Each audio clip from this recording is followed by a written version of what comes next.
majority of our streets are in poor to fail condition. And so we need to act, and we need to act now. And one of the sad things about streets is that they don't have their own advocacy group. And so I would ask all of you to be the advocates for the streets of Kansas City, Missouri, particularly the Northeast. I preach very strongly that we ought to be spending this $400 million on restoring the streets that we already have, not creating new streets, but that we then have to maintain with money that we don't have, but focusing on our existing streets. And I believe very strongly that we should start with our major arterial roads. That's going to be many of the streets that run through Kansas City, Missouri. It's going to be an Independence Avenue. It's going to be a St. John. It's going to be 15th Street. It's going to be Hardesty. It's going to be Van Brunt. It's going to be Benton. You know, it's going to be Prospect. So if we, over the next few years, can really spend this money strategically, we will actually end up saving money in the long run. Right now, the city on that $10 million we spend, much of it we spend on overlays. Well, when you overlay a street, overlay ought to last 10 years. But when the underlying structure of the street is already failed, then that overlay will last 2 to 3 years. And so we're spending this $10 million, but we're not getting 10 years worth of good out of it. So we have to spend the money early on the roads, we have to focus on our arterial roads, and we have to put a plan together that really addresses what condition each road is in, and is it so far gone we need to rebuild it? Is it at the beginning of its life, and so all we need to do is crack seal? There are specific actions that need to be taken for each mile of our road based on the condition. And I am advocating very strongly, and I will ask you all, when we have budget hearings, there's never anybody who comes up and says, you know, I really want to see more money for our roads. And that's what we need, because frankly, staff as well as council is influenced by the voices that bring the concerns to us. So I'll pick up where Councilmember Shields left off again. My name is Jermaine Green, and before I dive in just a little deeper, I too am pleased to see all of you here tonight. I think a little later tonight, we of course will be hearing from the President of the United States, but I think it's more important to come to hear about our own neighborhoods. So this state of Kansas City, we'll probably learn more here than we will later tonight. So I'll drill down just a little deeper in terms of some of the things that we have done in the 3rd District. I'm pretty sure with my peers can also give some reports as it relates to infrastructure in the Northeast as well. Just the past year, we're getting ready to allocate a new budget as it relates to PIAC. These are projects that many of you actually submit for infrastructure needs within your own community. And so over the past year, we allocated funds for master plans for the Lighting neighborhood. There have been a number of retaining walls and sidewalk structures within the neighborhood. The Truger Road corridor, there have been some funds that we've allocated there. Also, at Independence Avenue, we had some matching funds and some funds for additional resources there. We also had some just small things in terms of alleyway lights and improvements at Garfield, Brooklyn, St. John. There was another one, and some others. And then also just basic things like street trimming and things of that sort that are important to the Northeast. And so, but that is because of, while yes, we can say what is the city's priorities, these are also your priorities, as it's already been mentioned about making sure your voices are heard at budget hearings, but then also submitting applications so that we can also be responsive to many of your needs and concerns. Just to add a couple more things, just as streets was important to Councilwoman Shields, sidewalks was mine, and so we have about $5 to $7 million a year that we are working with to do a systematic sidewalk program. This, right now, we are actually doing the end of our spot program, and what I mean by that is the people who have called and said, I've got a problem sidewalk, we're working through that inventory right now from the river down to 39th Street. And as that is happening, there are inspections going on as to the condition of sidewalks in this area, and for that matter, the entire city. So when you voted for the GEO bond last year, and thank you for doing that, we set aside those funds to do a 10-year program to look at every sidewalk in the city. So if you don't see them now, you will, but that will help us work through that sidewalk inventory. The other thing I'll mention, as PIAC has come up, we've got an election for that too, coming up in April, to renew that 1 cent sales tax. So we need your assistance for that, because part of what we will do with those dollars is build out our street maintenance fund. As it was mentioned, we do $10 million on average now. If we're successful in April, that would bump up to a start of $17.5 million a year. And as things go out of citywide PIAC, we will bolster that. So, and then finally, on the transportation side, because I think that was part of the question. One of the things that we have been working on is the expansion of the MAX programs, those bus programs. I got to give some kudos to Councilman Reed for his work on Prospect MAX, because that is going and that is going to be built. But and he can correct me if I'm wrong on this, but the next corridor that the KCATA will look at is Independence Avenue. So I would suggest to this group and to meet that conversation. If it has not been had with the ATA, it should be had with the ATA to make sure that that next piece happens. So that's close to this time. Judge. And I know, didn't you shepherd through some changes, or wasn't there changes to the sidewalk policy in regards to public sidewalks? Right, I so- remember there was a lady on Brighton. Yeah, so the biggest thing on that with those changes was we removed the assessment. So you can call the city and you can tell them that you've got a problem sidewalk. Now, that does not mean that tomorrow we go out and fix it. But when we do fix it, we don't assess you back. And for those who were assessed, we removed those assessments and saved residents, I think about $1.1 million, if I'm not mistaken. So that was a huge change, and frankly, precluded people from calling in. So that's been taken care of. Can I just put in one more quick plug? April is going to be the renewal for the PIAC. And many of you have been really engaged in the PIAC process. 35% of that tax goes directly to the neighborhoods, and you all are the ones who make the decision. So I think that's incredibly important. But also, our city staff and council fought to make sure that 25% of that was set aside for transportation infrastructure. And we as a council made a decision that when we rehabilitate streets like we talked about, that we rehabilitate complete streets. So we are acknowledging that people move around the city in a lot of different ways. And 25% of that tax will be set aside for just that, making sure that all of our streets, sidewalks, et cetera, are in the best condition possible. So it's going to be really important. I hope you get engaged on that. And when will that election be? That is April. April 3rd. April 3rd. Polls are open from 6 a.m. to 7 p.m. So we should look for ads in the north, paid ads in the north. I can buy out mine?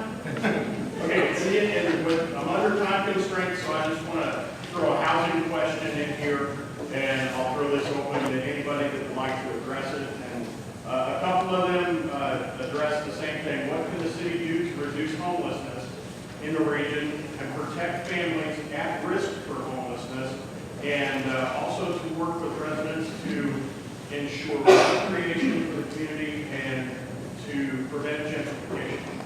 So that's a three-part multiple.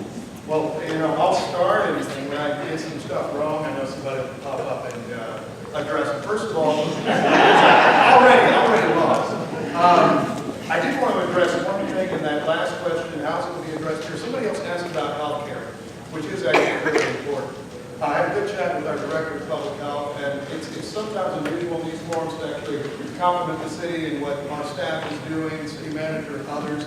I think they are to be commended.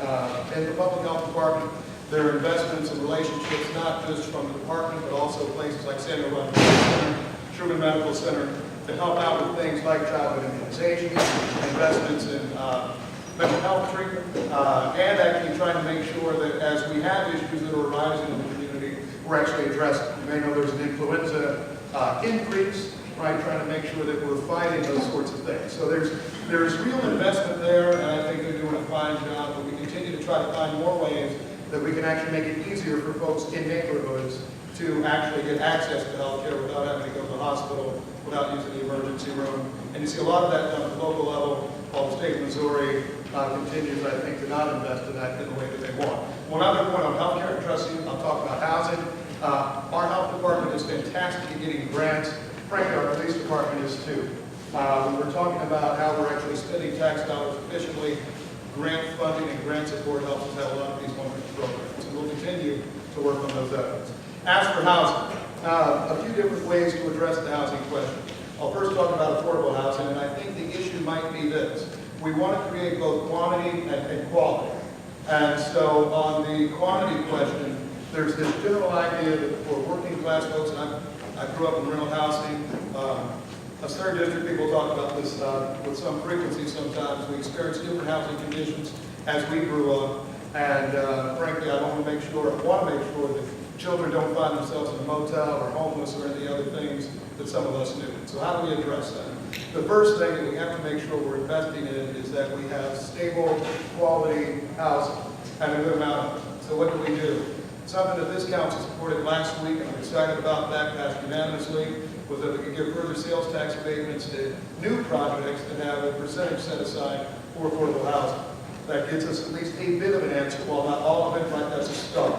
In addition to that, we want to make sure that where there is housing, where we can have minor home repair that supports folks, that we actually allow them to stay within the housing that they're in now. And so we're not forcing folks to leave our community. That's one other step.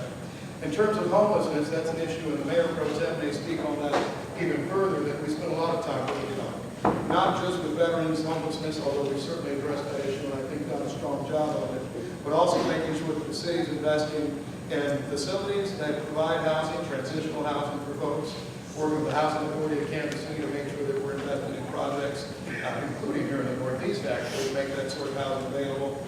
And frankly, something that I think the other question was getting at, realizing how transportation, job opportunities, economic development, and housing all work together to create situations where we're creating avenues of opportunity for folks. And so Prospect Max isn't just an economic development thing, it isn't just transportation. It also speaks to how people can live in housing in their neighborhoods and get access to jobs in other areas. I think the city is working through all of that. We have a transit-oriented development policy now that's supposed to work towards those sorts of issues, and I think that's largely what we're trying to do. And I think what you'll see from this council over the next year is a real focus on different quality of life issues. How can we make it so that folks can actually have access to housing, access to jobs and economic development? You may have heard of the 8% sales tax for economic development in parts of our city. We're trying to make sure that we're using targeted dollars to spur investment in all parts of Kansas City, including the Northeast, and trying to make sure that it's wise, it's prudent, and that we have public-private partnerships to help support projects like this one. So, a couple things. First, why don't I start on the homelessness side? So, the city, with a number of partners, has been able to actually declare Kansas City functional zero when it comes to veteran homelessness. What does that mean? It means that if you have a homeless veteran, they can be housed permanently within 90 days. And we've had that verified, and we're able to have that. We are now switching over to families. There are, depending on the count and who does the count, between 500 and 2,000 young people, 17 or younger, who are homeless in this region. And so there are a number of folks, there's actually a bi-state council in which I'm a co-chair that is working on strategies to try to make this region homeless-free for families by 2020. Working on that. The problem is funding and funding sources. I would tell you that since I'm the budget chair of the council, I will tell you that where we get our funds is primarily through the federal government. DSG and other emergency shelter funds and that sort of thing. We do not have, and we are budgetarily squeezed within the general fund to be able to have extra funds to throw at this problem, which means we've got to rely on our partners to figure out how we can make things happen. That's frankly our problem. Having said all that, there are some strategies that we can use, and frankly, it's just going to come down to, this is just me, I'm going to go out on a limb here. Especially when it comes to this issue, you have a lot of things that touch it, everything from drugs to mental health. And we have done some things like with the Assessment and Triage Center, which the PD has been an extreme partner in helping us make happen, actually just down there at Prospect and 12. We have taken hundreds of individuals who are homeless, who may need detox, who may have mental health issues. They are brought there and they are assisted, many of whom we are then able to find some sort of housing program for them. But there are many that do not. And the problem is sometimes you have to get to someone, not just one time, but 10 times, or 20 times, or 50 times. And I know in some of your cases, in some of these neighborhoods, you know people are going back out of the woods, and people go out there to try to help them, and then they come back. All that is to say that we provide treatment when we spend our dollars for the most part. We do not provide prevention.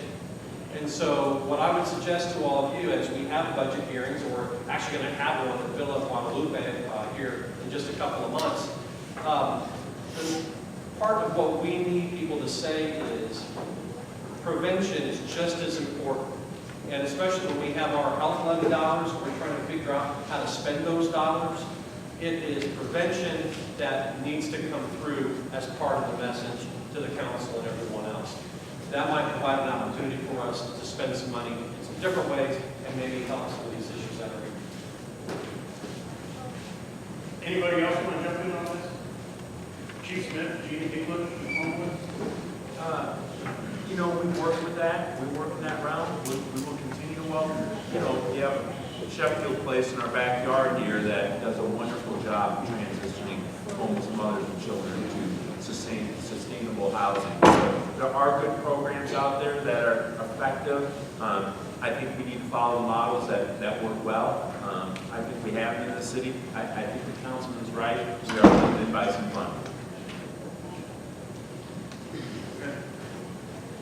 Sorry guys, we got a little bit off our schedule, so we're going to go back to have our neighborhood presentations.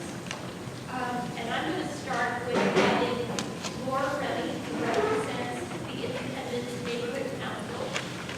She's the secretary of that group, and she'll come up here and make a presentation about the Independence Plaza neighborhood.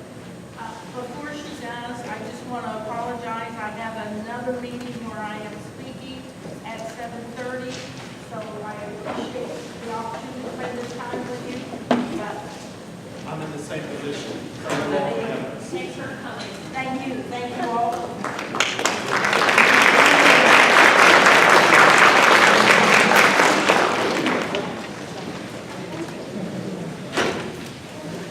All right, good evening, everyone. Tom Rivera is the president of the Independence Plaza neighborhood. He's not here tonight, and so I have his privilege next time. And this is the sort of recap of Independence Plaza Neighborhood Council, where we've been and where we're going. So we have worked with legal aid, Peter Hoffman especially, assigned to our neighborhood. We worked with legal aid on abandoned and neglected properties, derelict properties. They helped us craft neighborhood demand letters that is a nice ease into getting a relationship with a derelict building owner. And we've had some good success in getting buildings turned around, properties turned around, and that was what we wanted to accomplish. Even some commercial properties and schools that have kind of gotten out of control, we use these letters to get their cooperation and teach them how to become a good neighbor. Beyond that, Peter's also helped us with the Abandoned Housing Act to seize property and get it in the hands of a good developer. And so you may have driven past 1010 and 1020 Prospect, which is right there at Prospect and 11, where the playground is at Prospect Plaza Park. Those buildings were seized through abandoned housing, and they're being rehabbed, and they're going to hopefully be having a open house late February-ish and start these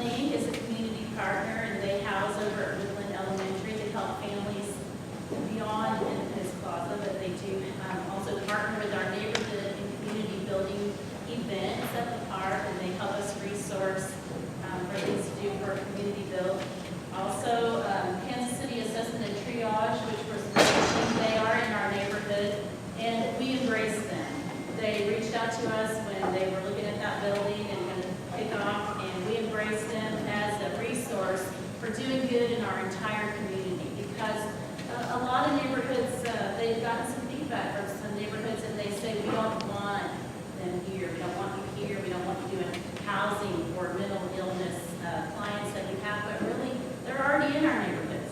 They're just on the street, and they're wreaking havoc in our abandoned properties and prostitution and whatever they're doing to sustain themselves. So we embrace KCHC, and we want to help them find housing where they can put their clients and find a safe place for them, and it's a win-win for the community and the homeless mental health clients that we have.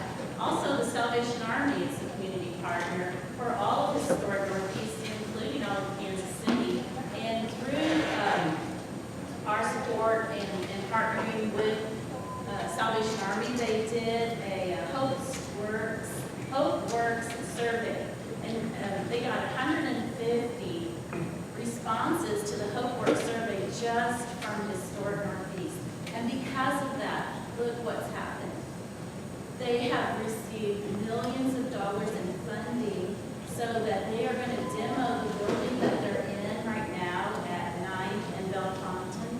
And they're going to build a new building where they'll have an adult learning center with computer skills, job training focused on culinary teaching and food handler license, acquiring property to the south of their building so they can expand. They're going to build a temporary building in their parking lot for space so they can gut their current building. Their goal is to have a PD substation on site at 9th and Bellefontaine. Their goal is to have a full-size gym and basketball and other sports such as archery and soccer, an exercise facility, classroom for arts, computer center, social service building with pantry and medical clinic and counseling. They're going to have handicap accessible for their building. They're going to bring on more staff, which means they're going to be able to interact more with the community and have more services in our area. And their goal is also to provide green space for community use and be community friendly. So this is what Independence Plaza Neighborhood Council is doing, is we're partnering with the folk that are in our boundaries and outside of our boundaries. And so I just make sure I didn't miss something. Oh, parks. So we've asked parks through kayak funding to do a master survey study on Prospect Plaza Park, which I mentioned is near those two apartment buildings. Prospect Plaza Park needs a facelift, needs some work done to it and make it more usable and more user-friendly and more relevant to what folks are looking for. So we've done a survey through parks, and they've collected the data, and they'll be rolling that out pretty soon. And it includes also park safety. So we have issues in Independence Plaza neighborhood that we're proactively resourcing with other stakeholders in the community to try to get our issues dealt with. And I think it's pretty much covered all. All right, thank you.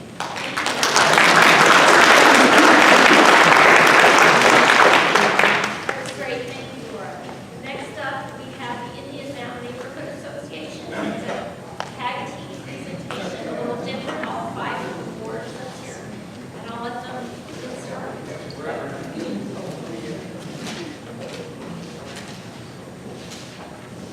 Hi folks, of the 6 neighborhoods that make up Northeast, Indian Mountain is the largest with over 11,000 residents. We have 5 schools here, including Northeast High School. Many folks who live in Northeast rely on the services and amenities that are in Indian Mountain. The library is here, the Patty Road Center is here. We have the largest grocer in the area, the Northeast News office is based here. The median household income is only around $30,000, and many of our residents do not speak English as their first language. So 52% of Indian Mountain residents, this is extremely relevant when we think about the priorities that our elected officials have made and how that impacts affordable housing, which is a very serious challenge that many cities that we modeled our successes after are now facing retroactively. So when I became president of the Neighborhood Association in 2013, I quickly realized that in order to effectively address the challenges that our community faces, building relationships, partnering with nonprofit or faith-based organizations, and improving communication would need to be among the top priorities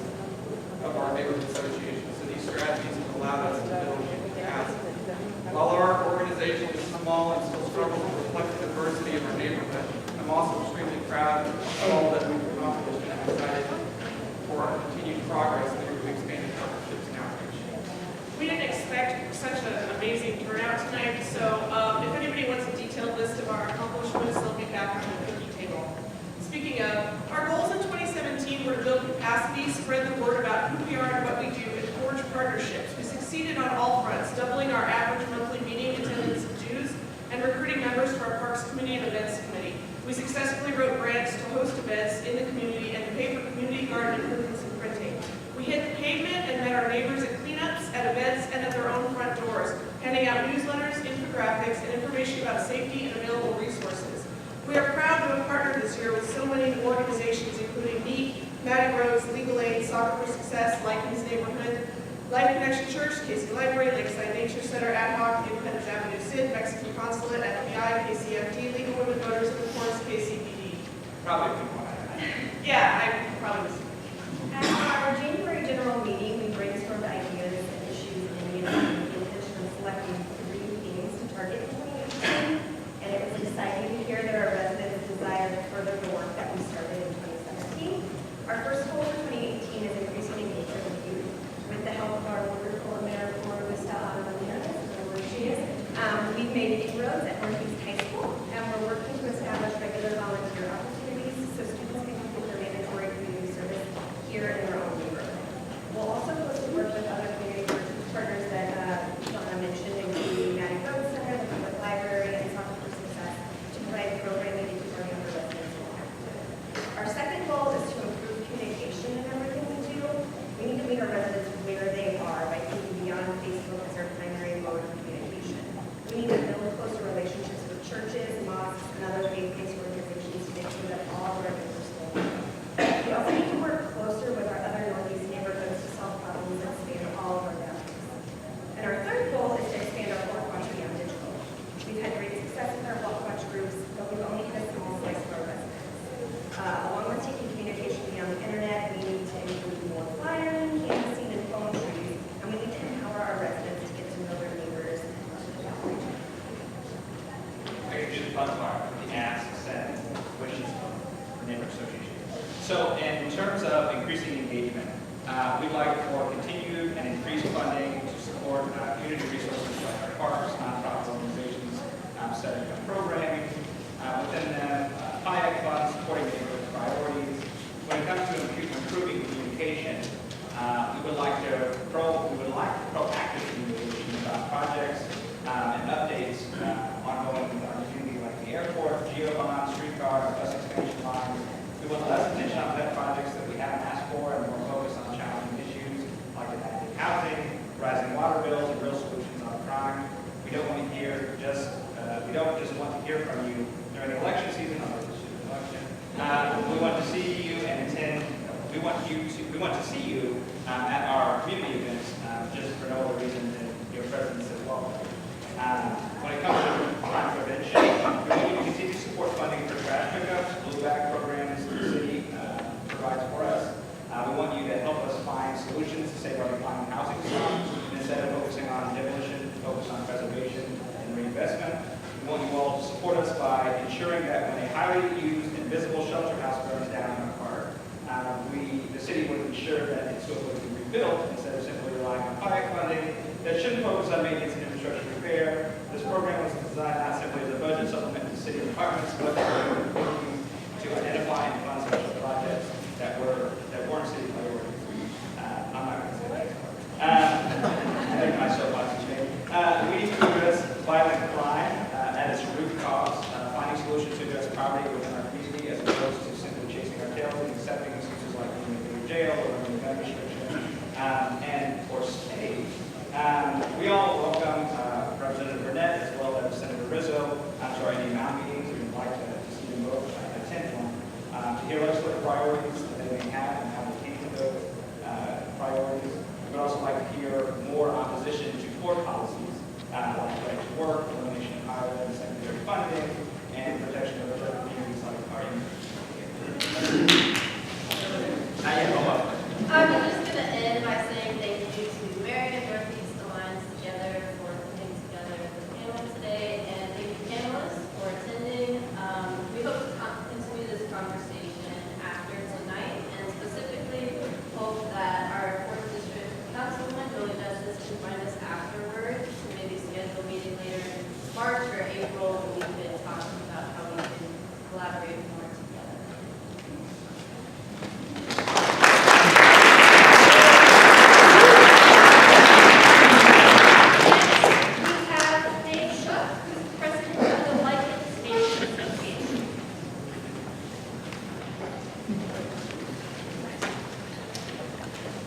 Thank you very much.